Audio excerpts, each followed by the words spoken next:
नमो नमः मित्राणि। आप सभी का संस्कृत ज्ञानदायिनी चैनल में बहुत बहुत स्वागत है।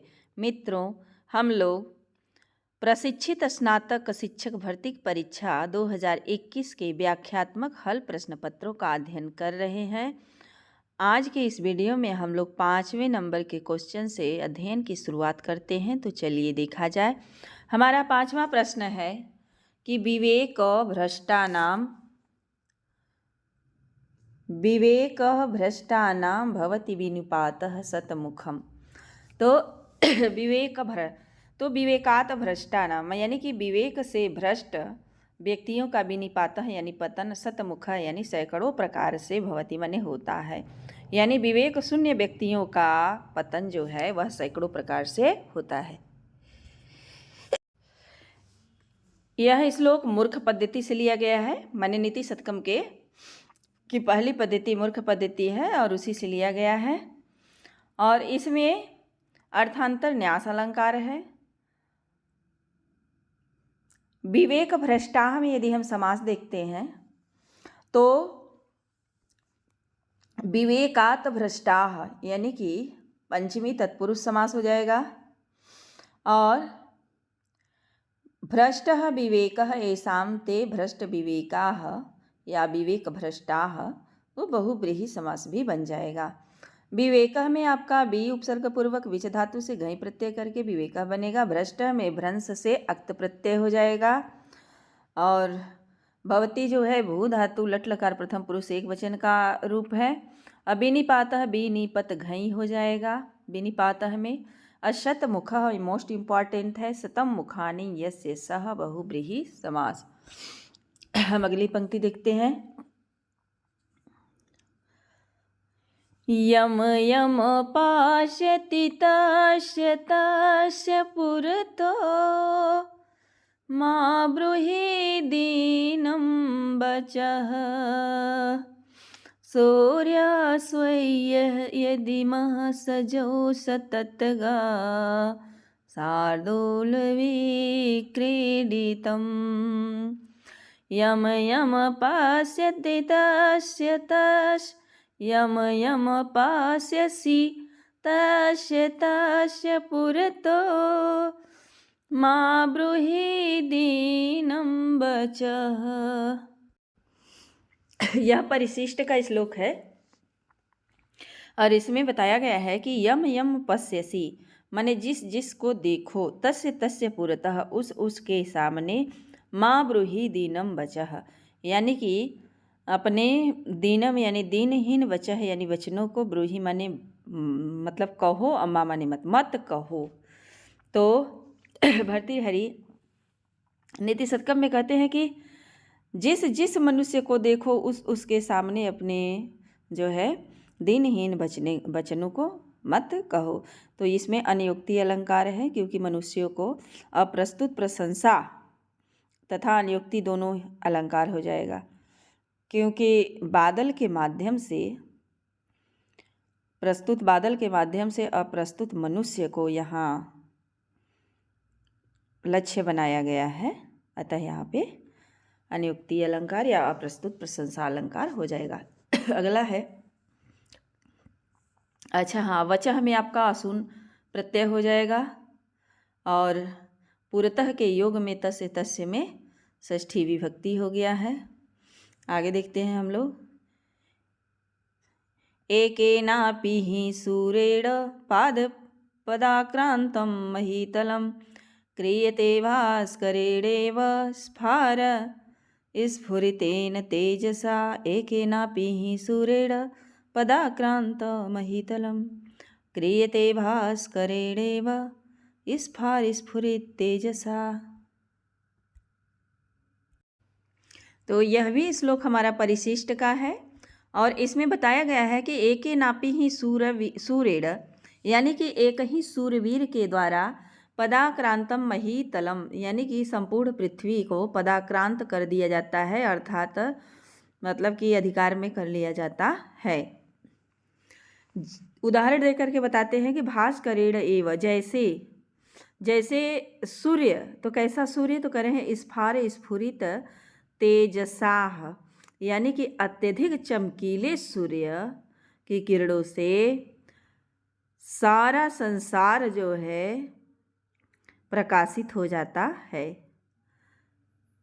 स्फुरित तेजसाह, यानी कि एक ही चमकीले भास्करेण सूर्य के द्वारा पूरा संसार जिस तरह प्रकाशित हो जाता है, वैसे ही एक ही सूर्यवीर के द्वारा संपूर्ण पृथ्वी पर अधिकार कर लिया जाता है, या संपूर्ण पृथ्वी पदाक्रांत कर लिया जाता है। तो यह भी परिशिष्ट का है हमारा। और इस श्लोक में श्लेष अलंकार है। क्यों है? तो यहाँ पाद पद में श्लेष है, और सूर्य पक्ष में यदि इसका हम पाद का अर्थ लेंगे तो यहाँ किरण हो जाएगा, और वीर पक्ष में लेंगे तो पाद का अर्थ क्या हो जाएगा? चरण हो जाएगा। अतः यहाँ पे श्लेष अलंकार है। और यह किस छंद में है? तो यह अनुष्टुप छंद में लिखा गया है। पदाक्रांत, पदाक्रांत में यदि हम समास देखते हैं तो हमारा हो जाएगा पदाक्रांतम क्रियते। पदाक्रांतम क्रियते, तो पादैः आक्रांतम, पादैः आक्रांतम तृतीया तत्पुरुष समास हो जाएगा। और महीतलम में मह्याः तलम, धरती का तल, तो हो जाएगा षष्ठी तत्पुरुष समास। स्फार स्फुरित तेजसा, तो स्फारम यथा स्यात् तथा स्फुरितम तेजो यस्य सः बहुव्रीहि समास हो जाएगा। और भास्करेण, तो भास्करेण में भाह क्रीट हो जाएगा भास्करेण। हमारी अगली पंक्ति है कि ब्रह्मांडो उदुम्बर अंतर्मशकवत् परे जंतो जात नष्टा मभ्रनैः यानां त्रयेण त्रिमुनि यतिउता श्रद्धरा कीर्तितेयम्। तो इस श्लोक में यह श्लोक जो है श्रद्धरा छंद में है, परोपकार पद्धति से लिया गया है।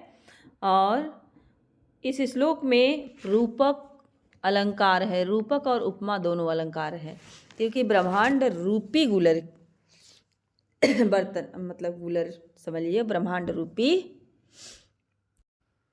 तो इस श्लोक में बताया गया है कि ब्रह्मांड उदुम्बर, यानी कि ब्रह्मांड रूपी जो उदुम्बर है उसमें मशकवत, यानी कि जैसे गूलर के अंदर मशकवत माने कीड़े अपने आप उत्पन्न होते हैं और खुद उसी में जंतु जात और नष्टा यानी मर जाते हैं, वैसे ही यदि मनुष्य इस संसार में आ करके परोपकार नहीं करता है, एक दूसरे का सहयोग नहीं करता है, तो वह भी ब्रह्मांड उदुम्बर, ब्रह्मांड रूपी गूलर के भीतर जैसे मशक यानी कि जो उसके मच्छर खुद पनपते हैं और खुद मर जाते हैं, वैसे ही इस संसार में मनुष्य जन्म लेने के बाद उसी तरह व्यर्थ ही मर जाते हैं, जैसे कि गूलर के कीड़े।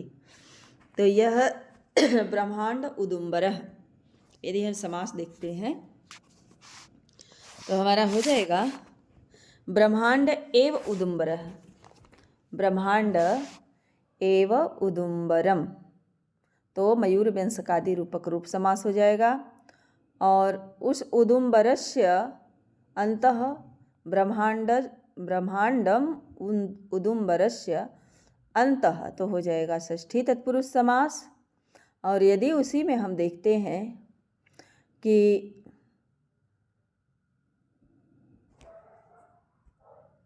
ब्रह्मांड उदुम्बर मशकाह, ब्रह्मांड उदुम्बर मशकाह में सुपा समास हो जाएगा। और नष्टः में नश से अक्त प्रत्यय हो जाएगा, जातः में भी अक्त प्रत्यय हो जाएगा। और इसमें रूपक और उपमा दोनों अलंकार है, क्योंकि गूलर के कीड़े के समान तुलना समानता किया गया है, अतः उपमा अलंकार है। और ब्रह्मांड रूपी गूलर, तो यहाँ पर ये रूपक अलंकार है। अगला देखते हैं प्रायेण धम मध्यम उत्तम गुण संसर्गतो जायते। यह सुजन पद्धति से लिया गया है और इसमें बताया गया है कि प्रायण माने अधिकतर, अधम, मध्यम और उत्तम गुण जो होते हैं वह संसर्ग से ही उत्पन्न होते हैं। तो यह सुजन पद्धति से लिया गया है। और यदि हम अलंकार देखते हैं तो इसमें यथा संख्या अलंकार हो जाएगा और शार्दूल विक्रीडित छंद है।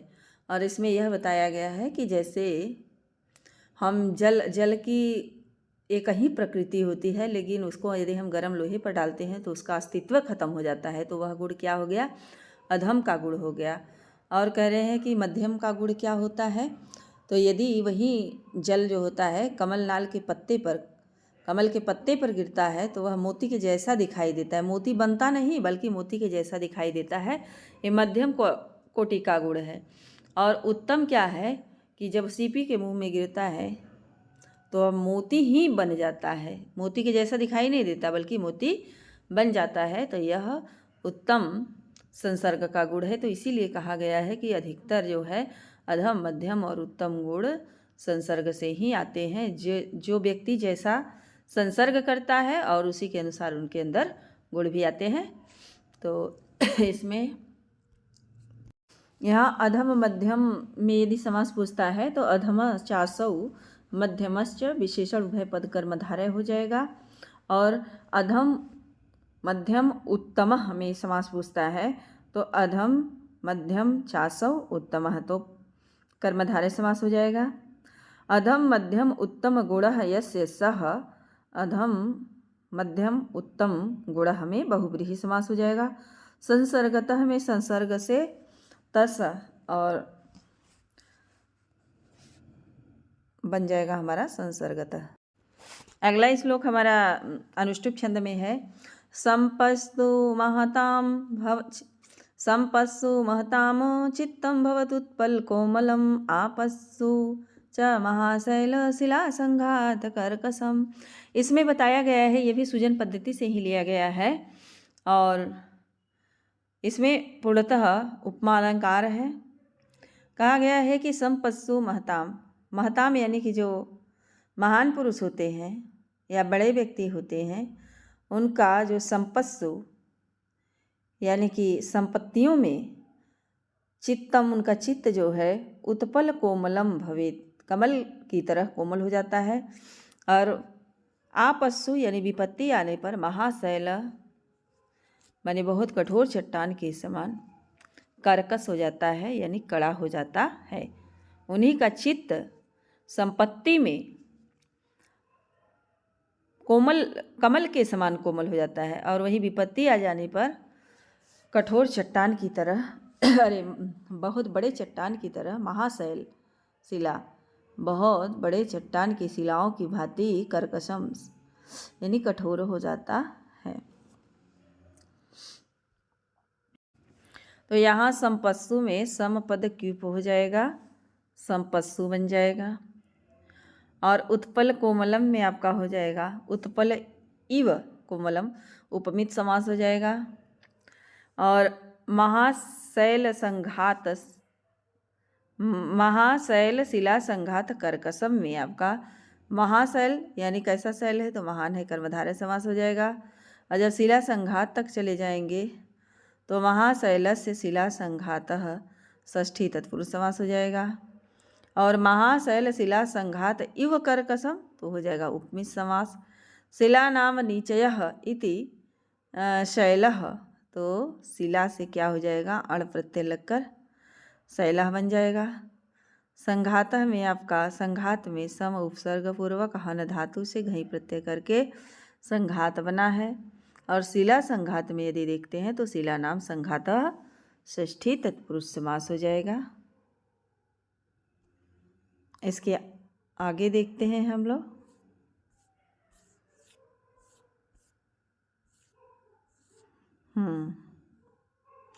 आगे लिखा है कि उपर्युक्त विवेचन से स्पष्ट है कि विवेक भ्रष्ट सतमुख यह सुक्ति भर्तृहरि की नीति शतकम के मूर्ख पद्धति से लिया गया था। विकल्प भी सही है। मित्रों आज यहीं तक, इसके आगे का क्वेश्चन मैं अगले वीडियो में लेकर के आऊँगी। तब तक के लिए धन्यवाद।